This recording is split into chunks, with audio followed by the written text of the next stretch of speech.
Before we dive into this episode, if you're listening on Apple Podcasts and you love listening to this show, please take a second and leave a review. It'll help boost the show so that others struggling in a toxic workplace can find it. Thanks.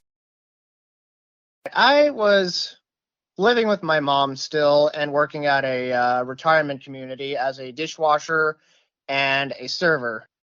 I applied at a temp agency to see what they could find me because I was desperate to get out of that situation. This is Ezra. Ezra was looking to get more out of life when he decided to make a move and find a more rewarding work environment.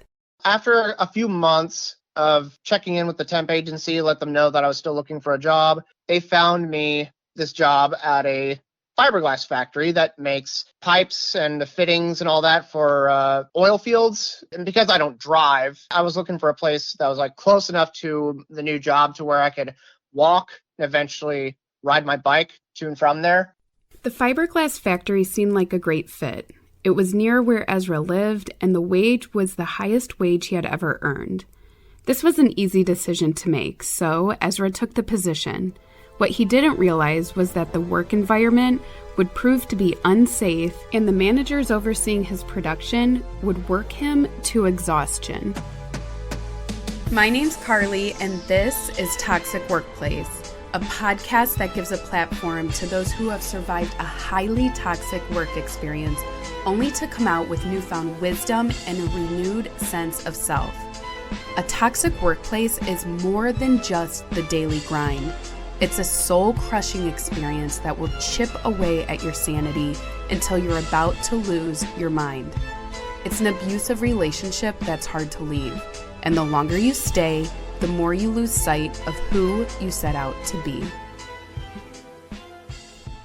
I started working there, and at first I was learning how to wind the parts. I was originally wanting to learn how to do that, but I just couldn't get it. It was just too complicated for me to understand and do correctly. So not wanting to give up, I asked to learn something else. So couplings, they're simple and straightforward from what I was told. So I was brought over to that department to learn how to make those. But the guy I was working with, he was nice, but there were also times where he was a complete asshole to me. While I was learning, or rather, majority of the time I was learning to make couplings, I was just helping the guys who, wound the couplings over there. Because I kept my my personal protective gear on, because it was very time consuming to put all of it back on. And like if you need to use the bathroom, you have to take it all off and put some more on, because you usually had to tear all this stuff off. That place is full of bullies, and that wasn't just my manager. It was just plenty of other guys. This guy in particular was the self-proclaimed big man on campus. He likes to go up to new employees, depending on whether or not they look like easy prey, fresh meat to him. He would go over to them and assert dominance over them by screaming, yelling, and cursing at them, bossing them around like he owned and ran the place. Which, because of the way he looked and acted, I thought he was the plant manager. He came up to me and said, "I'm going to tell you this once. Take your shit off before you go out in the break room." But he scared the hell out of me because I was new to this place. I wanted to do everything I could to stay there because it was the highest paying job I'd ever had. It was what was keeping a roof over my head. I had my own place and I didn't want to ruin it. So I just said, "Understood, sir. I'm sorry, sir." The clock in our area, it would be like completely off. So I'd take it down to try and set it back to the right time. And he would, ironically enough, tell me, "You're wasting time." Grab it out of my hand, put it on top of the shelf, and tell me if I ever want to look at the time, I'd have to walk over to someone else's work area where their clock is to look at the time. Whenever the parts are wound, you bring them to an oven, you put them on a cart and roll it into the oven. It'll cure and harden. And then when it's cured and hardened, you take it out, strap it to a vise, and remove the mold halves from it. And it's easier to break them down when you douse it in cold water. When I'm trying to douse it in cold water, he would yank a water sprayer away from me and tell me that I'm wasting time and that it's not going to help and to do without it. So to break it down, I had to put a wrench on it and hit it with a hammer until it broke loose. But it usually wouldn't break loose because it's too hot. So I'd just be like hitting it and hitting it and hitting it with the hammer until I could barely even lift my arms. I'm just like, why am I doing this? Why is it wrong for me to use water like I was told to do? My breaking point with him was I was helping him clean up. I believe he was about to go on break or something. So before he left, he asked me to empty out a resin pan, which is where he collected the drippings. I told him, okay. And he repeated it back to me angrily. And I told him, I said, okay. So as I was about to grab it and dump it, he grabs it and dumps it himself. So I was like, okay, I'm just done with this guy. So I just rip off the disposable protective coveralls I was wearing and just all that and just stormed off. And I went to my manager and told him, I cannot stand working with him anymore. Do you have any place else you can put me? So he brought me over to, I guess, back to the department I was originally at, but instead of winding parts, I was helping break down parts. Yeah, that's what I did for the rest of the remainder of the time I worked there. Ezra would quickly discover that his new supervisor was even harder to work with than his previous situation. Leading with an iron fist was his way of getting things done. He was a bit of a dictator, and depending on his mood, he was either willing to help or he would put it off or downplay the severity or seriousness of it. Yeah, basically it's my way or the highway. That's his leadership style. Even if he's completely wrong or even violating the rules, your safety policies, company policies, violating your rights as an employee or as a human, he doesn't care. He will do whatever it takes to get something done.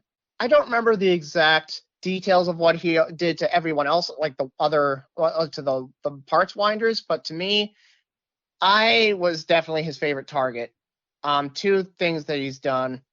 I was outside on we had rows of telephone poles, and I was prepping them to have caps and bottoms put on either end.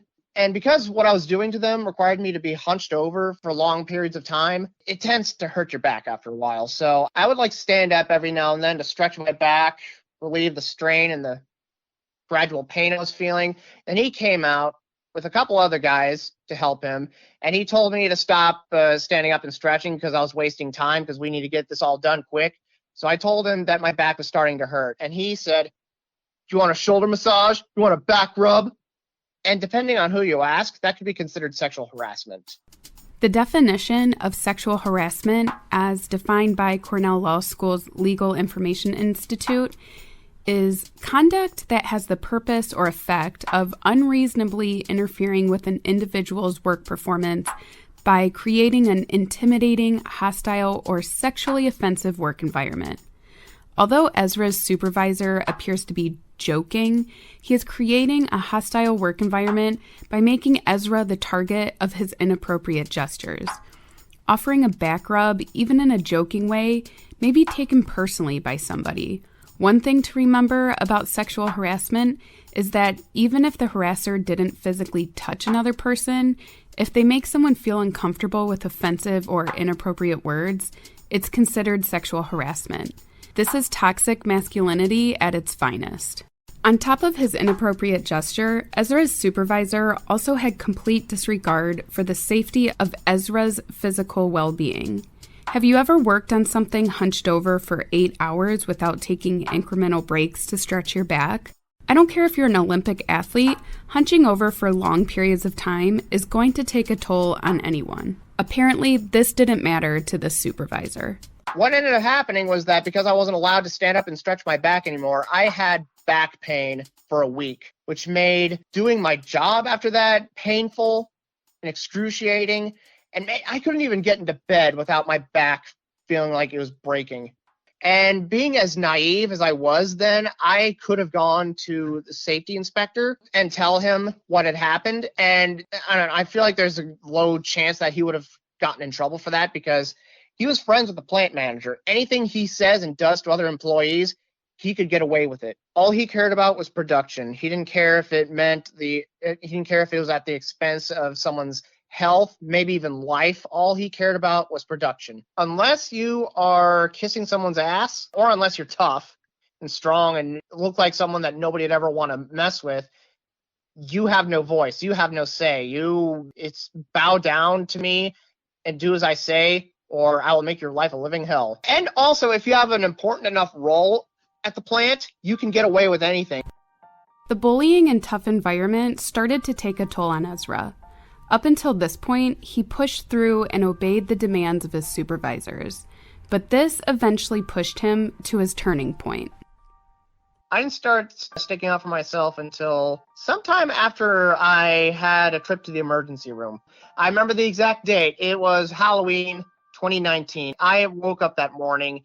I was not just mentally, but physically burnt out. I was amazed I was even able to stand up the moment I got out of bed. I was so fatigued that I considered calling in because I did not feel well.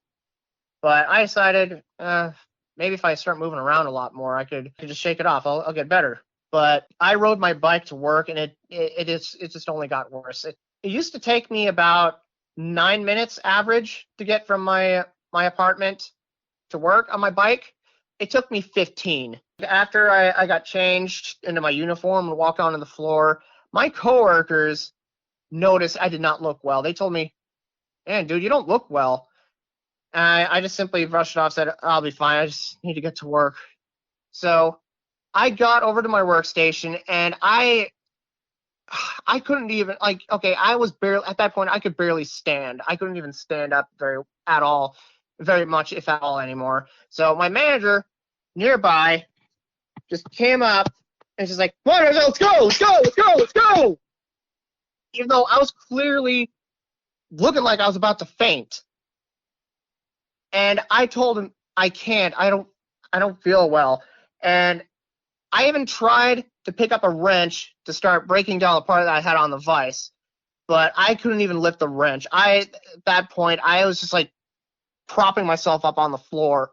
I was sitting on the floor, leaning up against my work table at that point, and he just stood over there screaming and yelling at me for it, like it was my fault that I was fatigued. And I tried telling him that I was doing a job that required more than one person to do, and it was just wearing me out. Like, he was yelling at me, telling me that it's not his doing, that it's something I'm doing in my personal life. Which, funny thing is, the only thing I did in my personal life after work the day prior was go to a Halloween party. I was doing a job that required at least 2 people to do by myself with no help.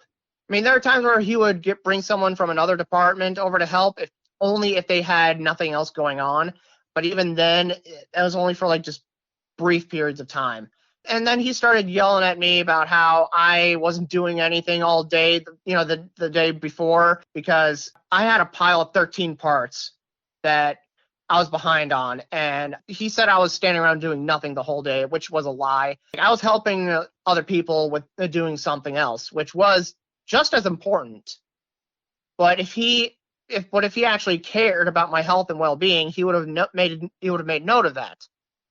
But he didn't. So he told me that if I wanted to, I could go to the emergency room to figure out what's wrong with me. So I, again, tried telling him that I was worn out because of the work conditions. And he stormed off and said, "I don't want to hear it." So after being yelled at, I decided to use sick time and go to the emergency room. And I went to the emergency room, and they told me it was stress-induced fatigue. Not only did Ezra suffer from extreme fatigue, his job caused him to break down mentally. I'm a clear example of what could go wrong if you're doing something by yourself with no help. The last year or so of working at that place, I was always sore, always burnt out, exhausted, both just physically and mentally exhausted, and my mental health was just deteriorating. Just my depression was just getting worse, my anxiety is getting worse, and I was starting to have thoughts of suicide. And on top of all this, I'm on the autism spectrum, so I feel like that is part of the reason why I was treated so poorly. Being a target of bullying has a grave effect on a person. In instances where they feel they have nowhere to turn, suicide may feel like their only option. In Ezra's case, he felt hopeless because he had no one on his side. He's also on the autism spectrum, which makes him a target for bullying. I found an article on thegoodmenproject.com called The Sad Truth About Bullying Autistic Adults, which was written by a man diagnosed with Asperger's syndrome.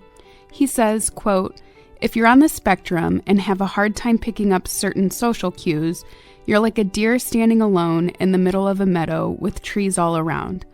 People are waiting with their loaded rifles to pick you off from every side." Ezrah was being targeted from every side. His workplace was filled with bullies, and going to HR only made matters worse. Pretty early on, I was told by an employee to be careful who I trusted and be careful who I talked to around that factory. And that is a lesson that I should have heeded his warning back then, but I didn't. I should have. In fact, human resources, the first time I tried to report my manager, she told me to bring this up with the plant manager. So, hoping that this would actually work, that was a big mistake. My manager was pals with the plant manager. So I went to him with the report, and he's telling me that he'll take care of it. So like a few minutes later, after I'm back to work, I saw him walking around with my manager, just chit-chatting and yucking away with him. That was him telling him that I reported him and what all I had said, which is against the rules, which violated company policies, because you're not allowed to tell someone who reported you and for what. Oh, and you are supposed to be protected against retaliation, which guess what? He retaliated. The next day, he had all the parts winders make parts that were small and quick, like really small parts, had all of them do that just to tire me out as punishment. And then like a couple months later, I had plantar warts on my feet from just a combination from walking a lot and from from my job. So I used time off, and I used sick time to go to a walk-in clinic. And I told my manager this, and he told me that according to company policy, I needed to provide a doctor's note in order to have sick time approved. Which that's not true. That was a lie. He made that up. That's another thing he liked to do. He liked to make up his own lies and company policies. It's all about power to him, power and control. So I actually consulted with the plant manager whether or not that was true, because that just sounded like a lie to me, because I had used sick time before and I didn't have to have a sick note. I consult with the plant manager. Hey, is that true? And he told me no, and I could, unless I'm going to be off work for more than a day, then I don't need a doctor's note. So the next day I come back into work, and just because, again, I've had an abusive upbringing, there was a lot of gaslighting involved, so just to make absolutely certain that I remembered and heard him correctly, I came up to him and asked him, just to make sure, you said I don't need a doctor's note, right?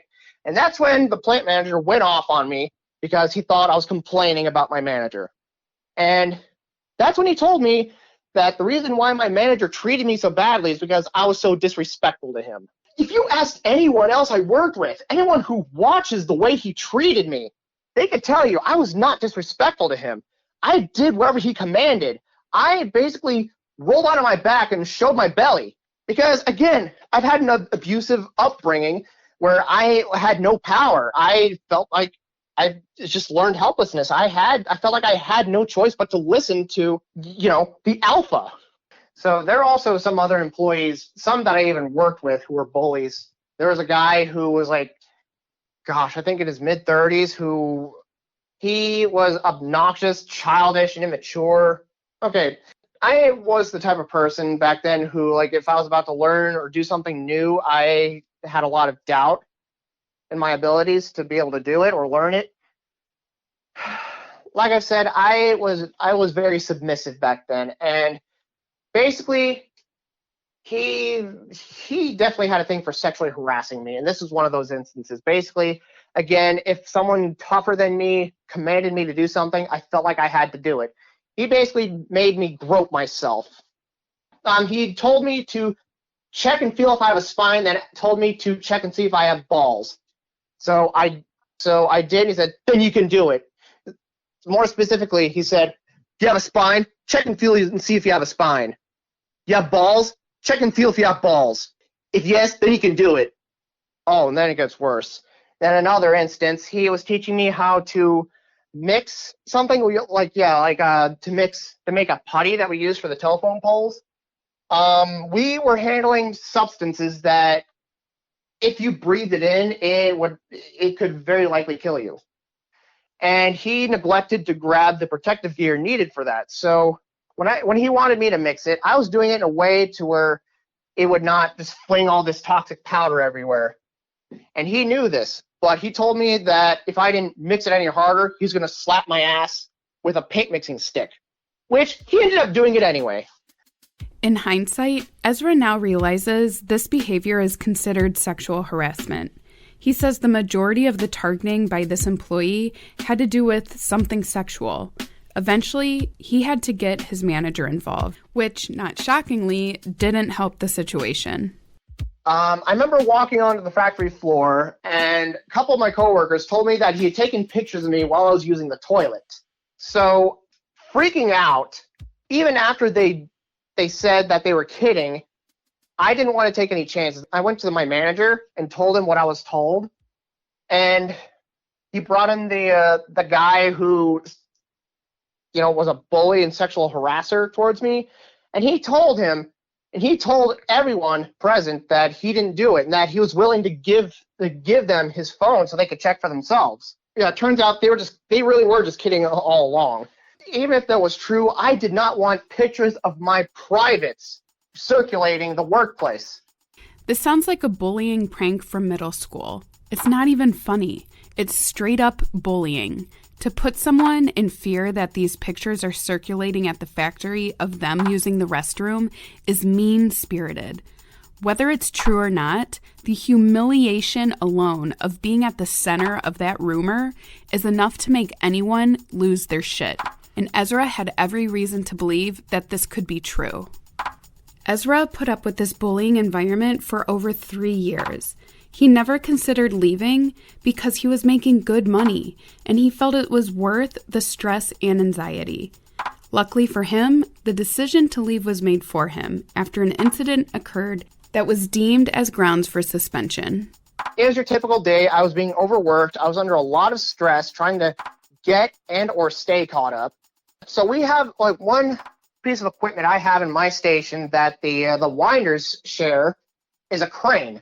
I needed the crane to lift up the heavy parts that I can't lift on my own. Again, I was behind. I was waiting for the winders to bring the crane back to me, but they didn't. They just brought it over there, used it to flip the part around. So instead of bringing it right back to me, they just put it off to the side in their area. So I'm just like, oh my gosh. So I just walked over there super fast, and one of the winders who was watching and helping just slowly walked and drifted right into my path. At that point, I didn't have enough time to walk around her or even stop. And I knew collision was imminent. So I called out, "Excuse me, watch out." And I collided with her. And as I was reaching to grab the crane, I tell her, "Crap, I'm sorry." And she turned and started yelling and cursing at me, telling me to get my ass out of her work area. She was actually a work friend, believe it or not.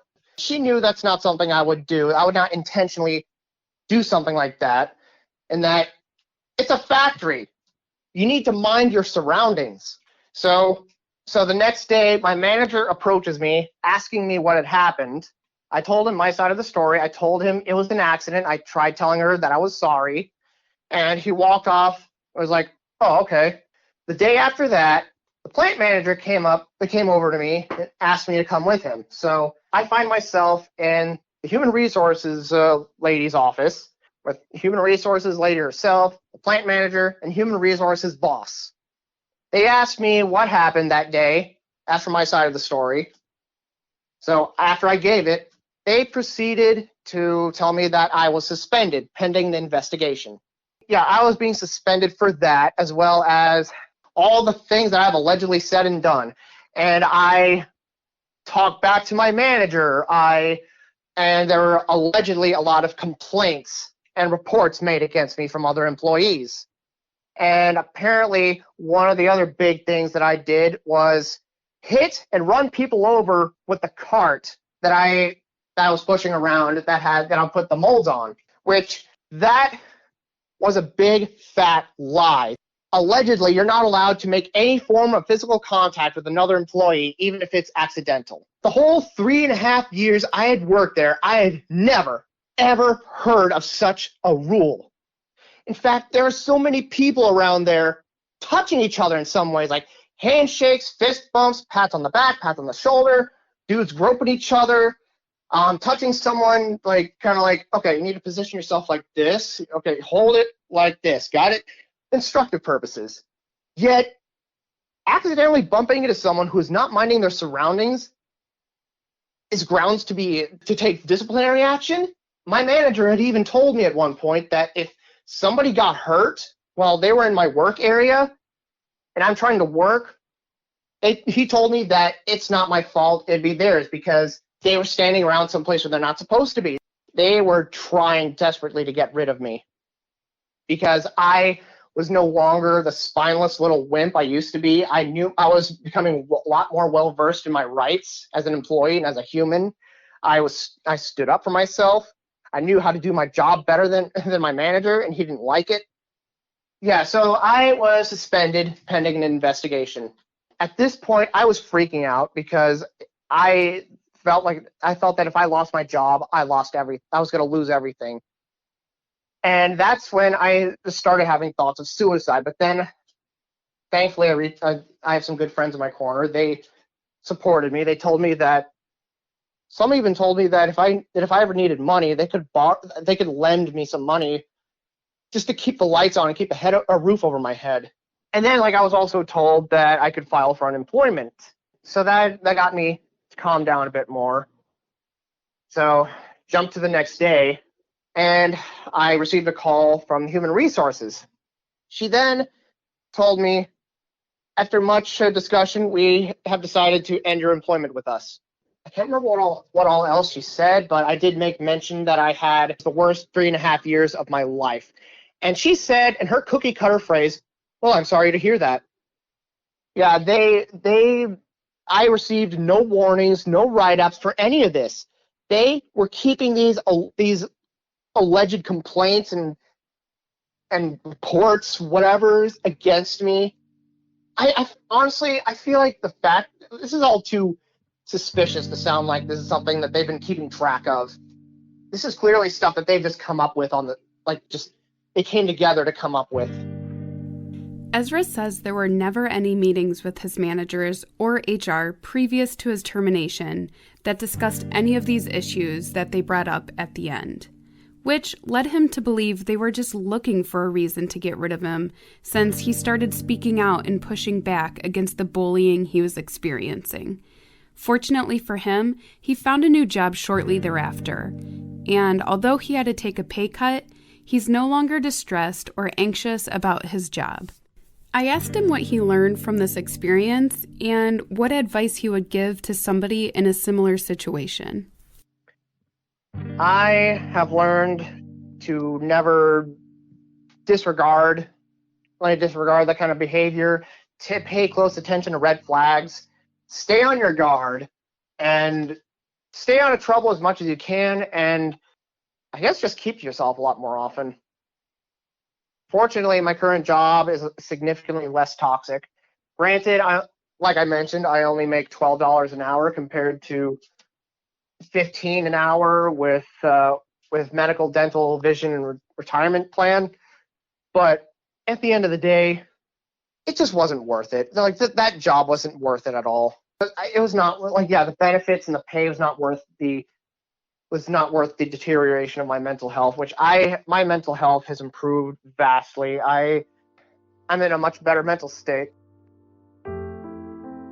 Never underestimate the serious effects bullying has on mental health.